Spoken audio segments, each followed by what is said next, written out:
interpelle. Il pouvait nous appeler en tant que bureau pour négocier. Il ne l'a pas fait.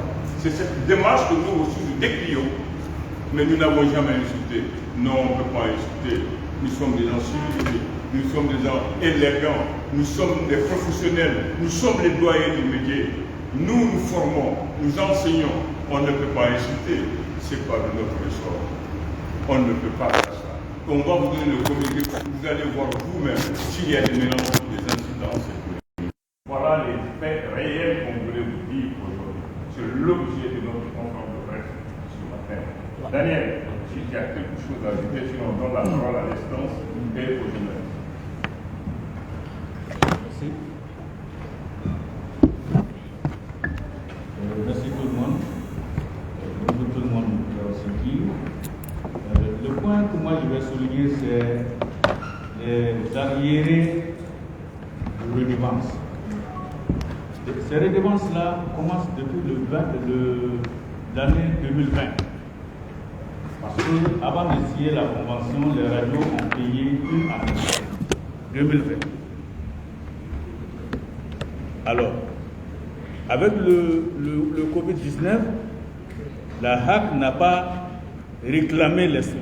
Ou je dis, en 2019, ils n'ont pas réclamé, rentrant en 2020. De 2020 à 2021, il y a eu le soulèvement que tout le monde sait. La HAC n'a pas bronché, n'a pas réclamé les arriérés de redevance, parce que c'est année par année que les radios doivent payer maintenant. Et de 2020 à 2022, les partenaires sont partis. Alors là aussi, la HAC n'a pas réclamé cet argent aux radios. C'est en 2023, à la fin de la convention, que la HAC réclame 400 000 francs aux radios qui ne sont pas des radios commerciales et des millions, 1 million, je pense, aux radios commerciales par an. Donc ça veut dire quoi? Ça veut dire que les radios qui n'ont pas payé, qui n'ont payé que la signature, doivent 4 millions maintenant à la HAC.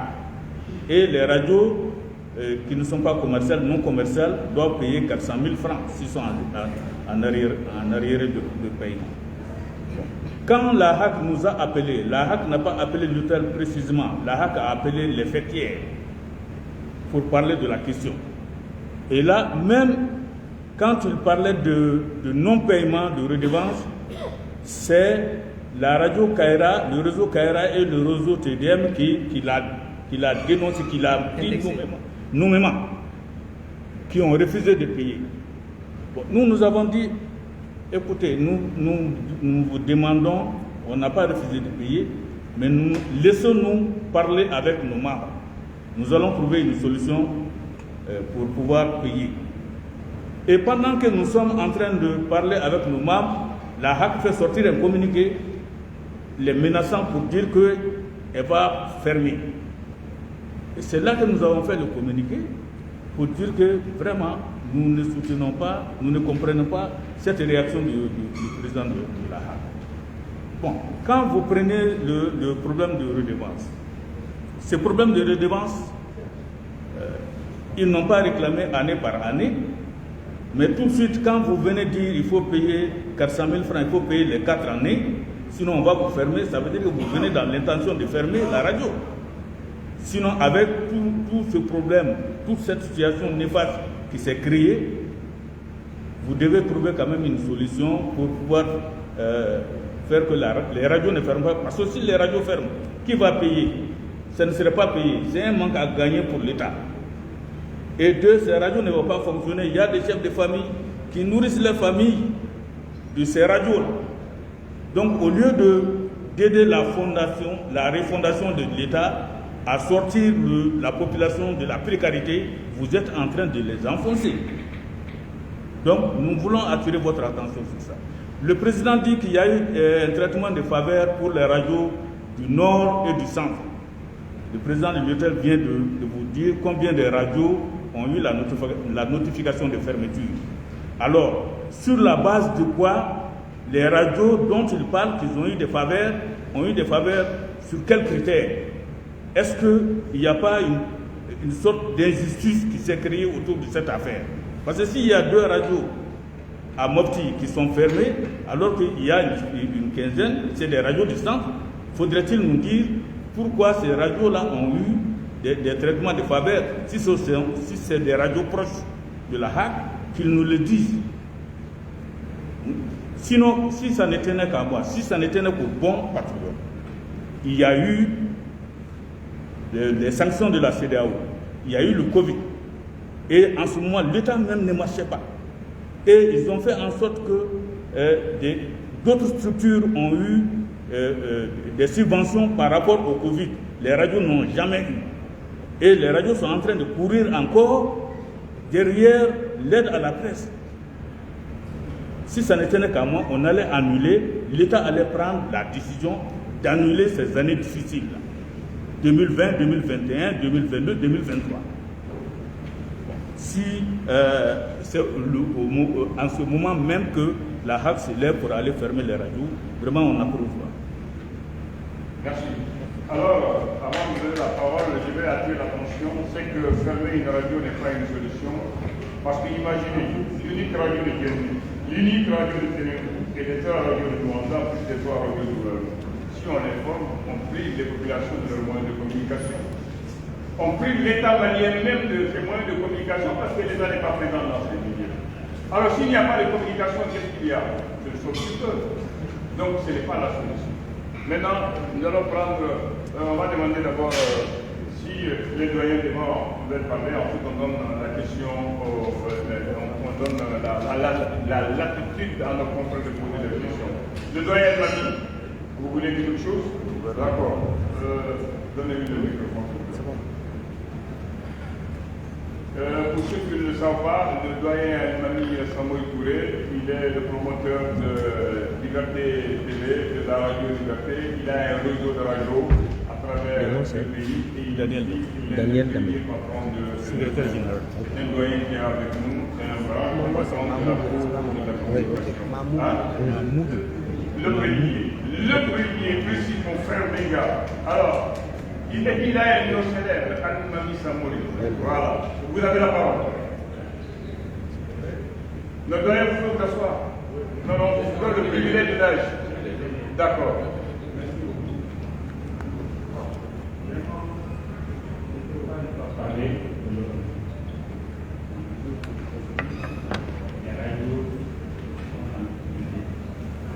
Vous l'avez dit, je fais le service universel.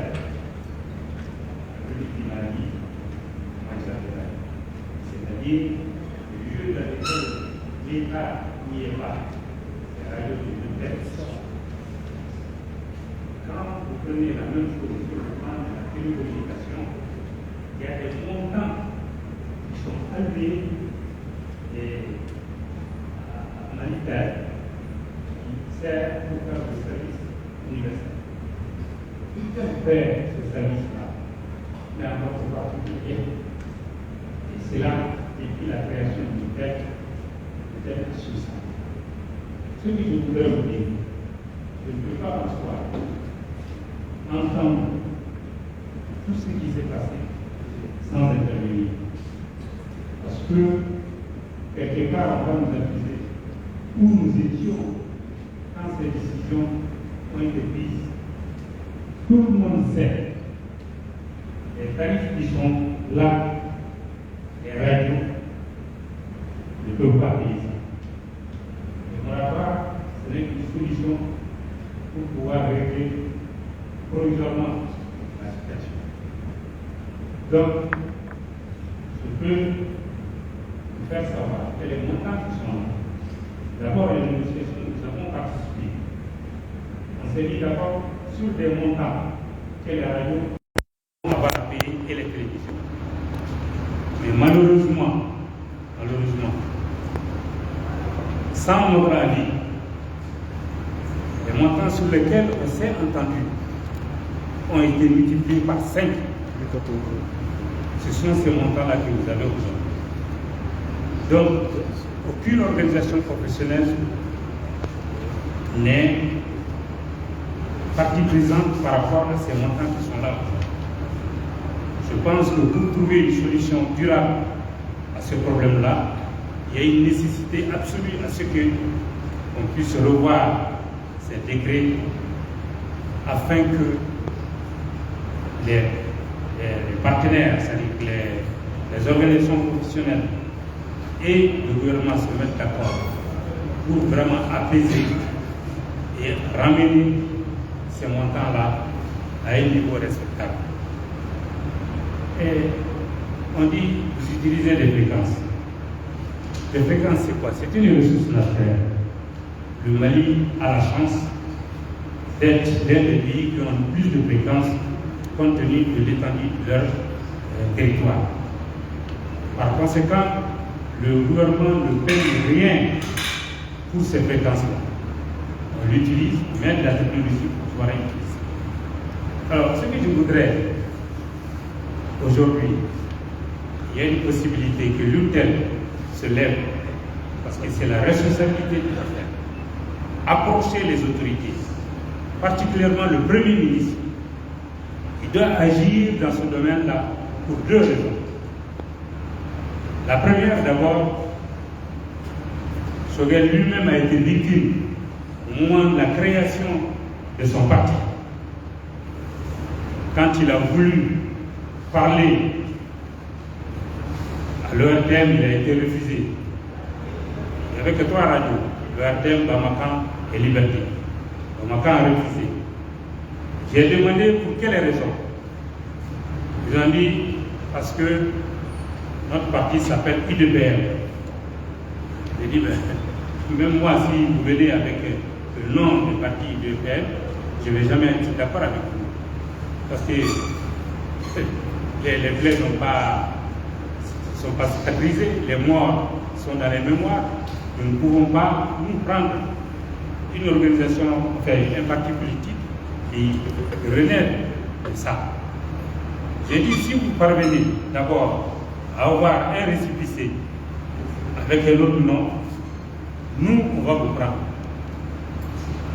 Ils sont partis, ils ont changé le nom de ce parti, il a changé le nom de son parti.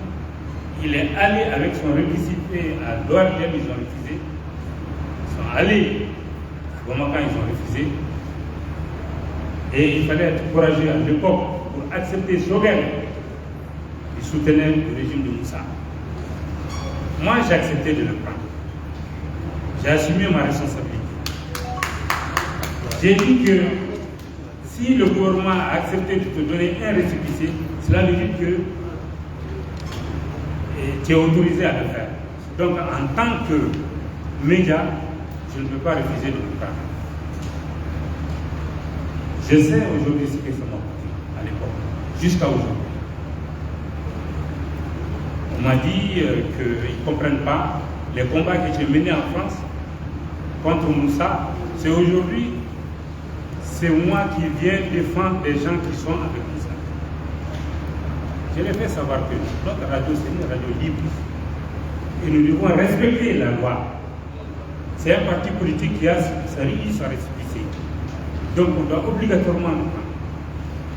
Choguel, il est venu, il a parlé. Il fallait l'écouter à l'époque. Ça fait 30 ans aujourd'hui. Quelques mois après, Choguel est rentré dans le gouvernement. Je peux vous dire, jusqu'à aujourd'hui, nous n'avons pas pris un seul centime avec Choguel.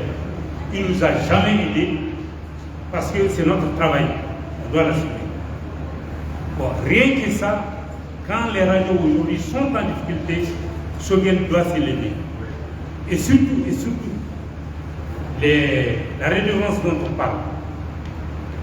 Ça a été, moi je sais combien nous avons mis d'accord pour faire et combien ils ont augmenté. Et ce jour-là, je ne vais pas dévoiler certaines choses, j'étais à côté du responsable du ministre ce jour-là. On était loin du Mali. Et ils l'ont fait, ils ont mis ça. J'étais étonné. Et personne n'a intervenu par rapport à ça. Aujourd'hui, si ces radios-là sont en difficulté, c'est quelque chose à prévoir parce que l'URTEL n'avait pas prévu d'accepter des montants de cette nature. Alors, je pense que Aujourd'hui, Ségolène étant Premier ministre, la HAC dépend du ministère de la primature. Il peut demander à ce que les organisations professionnelles de la presse, plus le ministère de la Communication, se mettent ensemble pour voir les décrets. Ces décrets-là qui sont censés compléter les textes législatifs sont en fait au contraire, ce n'est pas l'esprit des textes législatifs. Ensuite, on parlait d'autre chose en disant qu'ils ont pris telle année. Les dispositions transitoires de la loi prévoient qu'au moment de la signature, on donne 3 ans aux radios qui existent, aux radios et télévisions qui existent, pour s'adapter à la nouvelle loi. Et ça n'a pas été pris encore par la HAC. Je pense que l'URTEL doit prendre des dispositions pour vérifier ces textes-là et faire respecter. S'ils respectent ça, je pense qu'il y aura 3 ans qui vont être récupérés. Et ça peut permettre aux radios de souffler un peu, de permettre à l'URTEL de prendre des dispositions de manière à ce que des discussions puissent vraiment se mettre en place pour pouvoir faire face réellement à cette situation et une situation très grave. Parce que ça y va de la... Parce que quand on ferme une radio aujourd'hui, c'est le baromètre de la démocratie qui va prendre un coup. C'est le baromètre de la liberté de la presse qui va prendre un coup. Par conséquent, le gouvernement n'a pas intérêt aujourd'hui. L'argent là, ça va servir à quoi? L'argent qu'ils nous prennent. Le gouvernement n'a pas besoin de ça. Parce que quelqu'un l'a dit ici, le gouvernement nous a habitués à donner 200 millions. Les premiers 200 millions, j'étais dans les négociations. C'était le président. Il nous a donné 200 millions. Et chacune des radios, sans rien demander, avait donné 1 million, 2 millions. Aujourd'hui, il y a 400 radios. Quand on regarde dans nos voisinages, c'est des milliards qu'on donne à la presse. Le doyen a expliqué qu'il y avait le Covid, il y avait la fermeture des frontières, les commerçants, en tout cas, il y avait aussi des partenaires qui sont partis. Je pense que rien qu'avec ça, on doit vraiment exonérer les radios de paiement de ça et voir maintenant les textes pour mettre des montants que c'est symbolique. Parce que si d'un côté, d'une main, on te donne 200 millions, de l'autre côté, on te le retire par des taxes, ça veut dire qu'on ne t'a rien donné. Je pense que je ne vais pas être trop long parce que c'est pour vraiment expliquer la situation, comment on en est arrivé là, pour que des dispositions puissent être prises, que les organisations professionnelles n'étaient pas d'accord avec le gouvernement pour que des décrets de cette nature, avec des montants comme ça, soient appliqués. Je vous remercie. Merci doyen, merci pour cet éclaircissement, merci pour ce saut dans le passé qui nous ramène dans le présent. Je retrouve 2 choses. D'ailleurs, je trouve que nous sommes triplement imposés, ce qui n'est pas normal, irrévocable. On paye d'abord la fréquence, on paye la redevance et on paye les impôts. Tout ça, c'est pour l'État. Nous devons réfléchir, Président. D'ailleurs, je vois que nous sommes triplement imposés. On paye la fréquence, on paye la fréquence, on paye la redevance et on paye les impôts. Vous avez raison, vous m'avez expliqué. Merci, doyen. Maintenant, oui. Ça, c'est un membre du terre qui représente Durée. L'honneur est là, comme vous est là, je l'ai vu.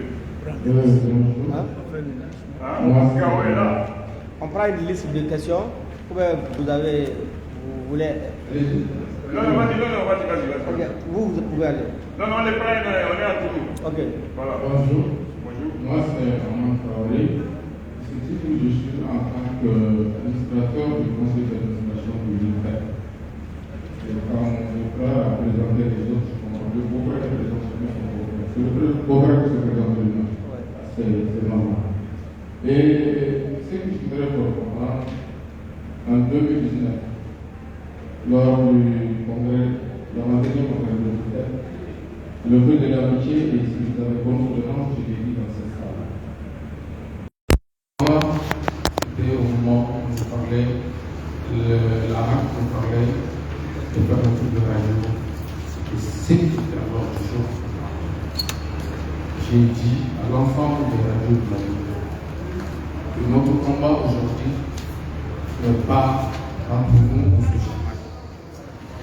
Continue, avec la voix, c'est l'énergie du mal, du malheureux. Notre but aujourd'hui, ce n'est pas un tour. Notre but aujourd'hui, c'est de faire face à la haine. C'est de faire face à la haine. La haine est un service de contrôle. Mais là, je ne dois pas être un service de répression. Parce qu'aujourd'hui, la déclaration de leur terme de toujours nous prouve. Je pense que la haine est devenue un terme de répression pour les haines.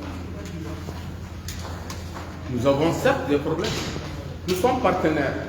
Moi, je me sens à l'aise quand j'ai écouté le président beaucoup parler pour dire, pour une audience déposée depuis le 11 juin, que l'autorité, la première autorité de la communication ou des médias, qui est la HAC, jusqu'à présent, n'a pas accepté à rencontrer le bureau de l'hôtel.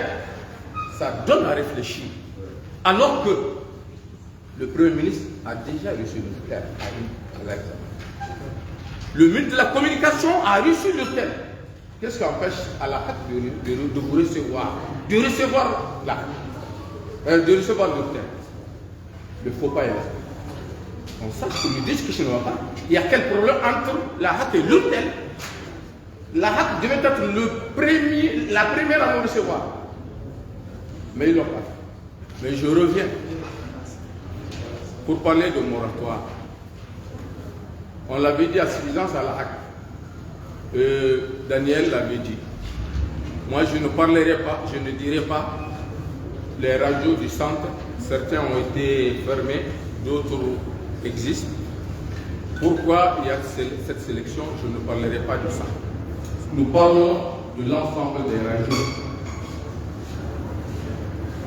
Moi, au nom que j'ai dit, que ce soit le nord ou le centre, nous vivons les mêmes problèmes et on peut même dire que le centre vit plus de problèmes que même le nord souvent. Si le nord a été favorisé, pourquoi pas le centre? Nous sommes dans les mêmes situations et dans les mêmes conditions. Les mêmes situations et dans les mêmes conditions. Au centre, c'est le djihadiste qui est là-bas. Au nord, c'est le djihadiste qui est là-bas. Nous sommes perpétuellement dans des querelles. Nous sommes perpétuellement dans la guerre. Les partenaires se sont retirés. Les populations n'ont même pas les moyens de faire un communiqué, faire passer un message. Nous le faisons gratuitement. Vérifiez. Aucune radio au nord ne peut prendre 1000 francs pour un communiqué. Parce que personne ne te le donnera. Je parle sous le contrôle du directeur de la radio beaucoup de temps. Nous faisons du service public gratuit. Gratuit. Avec ça, on nous demande de payer des redevances. Quelles redevances nous allons payer? C'est notre existence. C'est l'existence de ces radios qui est menacée. Nous n'avons même pas à prendre les charges. Il n'y a pas d'électricité aujourd'hui. La plupart des radios du Nord, il n'y a même pas d'électricité parce que le gasoil, on n'arrive pas à enlever le gasoil de Mopti pour le transporter vers le centre parce que les occupants déchargent le gasoil pour que le fonctionnement ne puisse pas marcher. Donc l'EDEM aujourd'hui est en ralenti. Les radios se démarquent dans cette situation pour prendre les communiqués, soutenir les communiqués, leur donner les informations, leur dire que le Mali vit cette situation et que nous devons accompagner ce pays. Et c'est en ce moment que la HAC, quand j'ai suivi le communiqué de la HAC à la télé, la HAC se permet de gonfler ses muscles et d'essayer de faire un bras de fer avec nous. Mais on y va. Mais on y va. L'existence de la HAC, c'est nous là. Mais moi, je n'en veux pas à l'ensemble de la HAC. Mais j'en veux à nos représentants, ceux que nous avons envoyés à la HAC. C'est des gens de médias que nous avons envoyés à la HAC. Et chaque fois qu'il y a un problème, ceux qui nous représentent, ils doivent discuter avec la HAC pour leur dire, nous représentons ces organes. Nous avons tel problème, tel problème. Et ceux-ci qui trouvent la solution ou pas, ils doivent nous revenir. Nous les avons mandatés à aller à la HAC. Ils doivent revenir de nous les mandats pour nous dire, nous avons négocié, nous avons voulu ça et ça, nous ne l'avons pas obtenu. Ensemble, qu'est-ce que nous pouvons faire? Quelle est la solution que nous allons trouver? Et retourner vers la HAC. Mais ils ne l'ont jamais fait. Chaque fois que nous choisissons quelqu'un, on l'envoie à la HAC, il oublie. Alors que pour qu'il puisse aller, on n'arrive même pas à dormir. Ils appellent tout le monde. Envoyez-nous à la HAC, on va vous défendre. J'ai l'habitude de dire à quelqu'un, ça c'est le privilège. Mais mettons bat la terre. Disons les 4 vérités à la HAC. Les radios du nord et du centre, nous ne parlons pas de moratoire.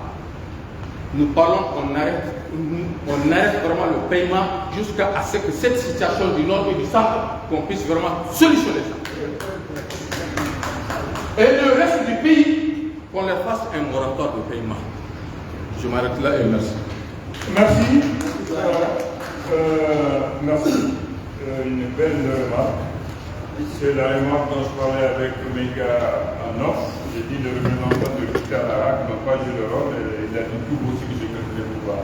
Tu veux parler? Allez, on donne la parole à Méga, ensuite on donne au journaliste qui donne des questions. Maintenant, personne de la HAC ne parlera. Après Méga, on va donner au journaliste. Ok. Monsieur le Président. Le doyen. Ah, je parle de la radio. Voilà. Naturellement, je parle de la radio. Après. Je serai très bref. Voilà. Et après, la cérémonie qui m'envoie cette tenue. Il est important, chers confrères, bonjour, les doyens, bonjour. Il est important de demander.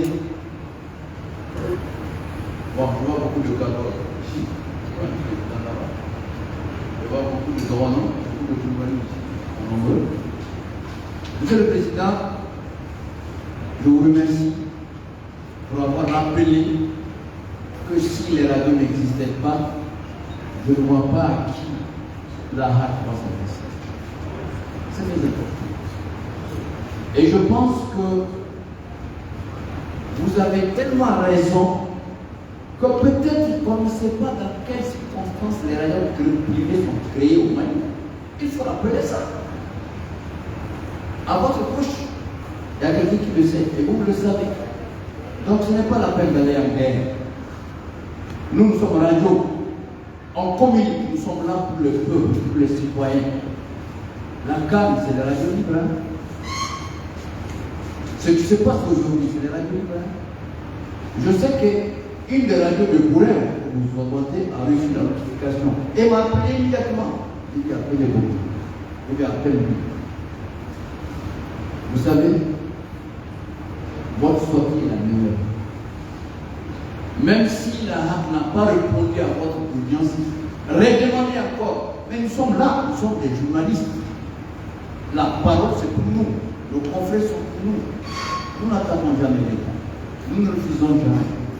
Mais quand nous sommes au service, là où, comme l'a dit le Rwanda, l'État n'existe pas, on doit nous payer.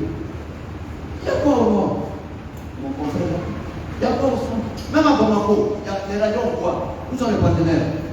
Combien de communiqués? Lui, je l'ai écouté ce matin en venant. Il a beaucoup dit, c'est un directeur de radio, mais je n'ai pas entendu l'annonce. C'est après que j'ai entendu qu'il. Là, c'est parce que c'est lui qui s'écrit nous. Toutes les radios n'ont même. Il y a des radios qui n'ont pas de communiqué. Dites à la HAC, si la HAC a même des guerriers, si la HAC a qui il peut taper la voiture, c'est la radio. Mais si nous on est enfermé, tout la HAC. Donc, pas la terre. La situation du Mali aujourd'hui, le président de la transition le dit chaque fois, c'est l'union. L'union fait la force. Nous sommes leur voix. Qu'on s'assied en partenaire, qu'on fait un moratoire, ou bien même qu'on annule. Mais on est en train de tout dire, d'annuler à cause de la guerre, et à cause de la guerre, il faut nous laisser. C'est nous qui sensibilisons, c'est nous qui informons, c'est nous qui rappelons les gens. On n'est pas payé, le fait gratuitement. Pour cette même cause, va la terre, on est des partenaires, on règle entre nous et on continue jusqu'à ce que on aille aux élections. On continue, même s'il n'y a pas d'élection, on continue comme ça. Tant pis, mais restons ensemble en partenaire. Sinon, on peut aussi faire le contraire de qu'on fait.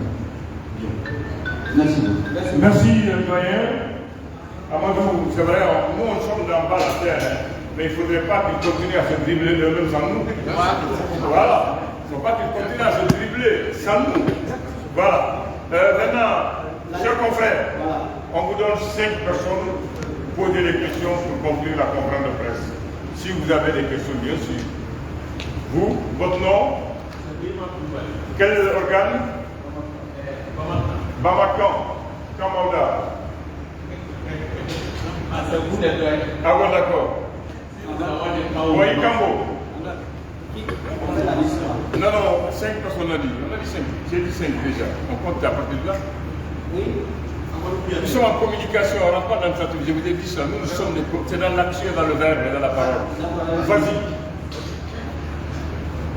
Merci. Moi, j'ai une seule question. D'abord, Vous recensez les questions. voilà. Vous l'avez dit, l'ITEL est respectueuse aux lois de la République et elle condamne la fermeture des radios en état de paiement. Alors, moi, je dis, vous demandez encore un moratoire, sinon l'annuler ces paiements. Moi, je dis, je veux savoir, est-ce que cela ne va pas créer peut-être un mécontentement au sein de votre organisation? Dans la mesure où certaines radios ont déjà payé, sont à jour du paiement, et d'autres sont en retard, est-ce que le fait de demander un moratoire, sinon d'annuler, cela ne va pas créer une petite frustration au sein de votre organisation? Merci. La voix du CAFO, Babacan. Qui encore? Oui. Votre nom et votre organe? Bonjour tout le monde, moi c'est Ahmed Kouyaté, du journal du Soudano-Sahélien. Journal? Le Soudano-Sahélien. Le Soudano-Sahélien. D'accord, donc moi j'ai deux petites questions. Et la première est de savoir, il y a quelques mois de cela, il y a une coalition de radio communautaires. Et en voici à peu près 200 radios, sinon c'est une centaine de radios. Est-ce que cette coalition répond aux sujets de plus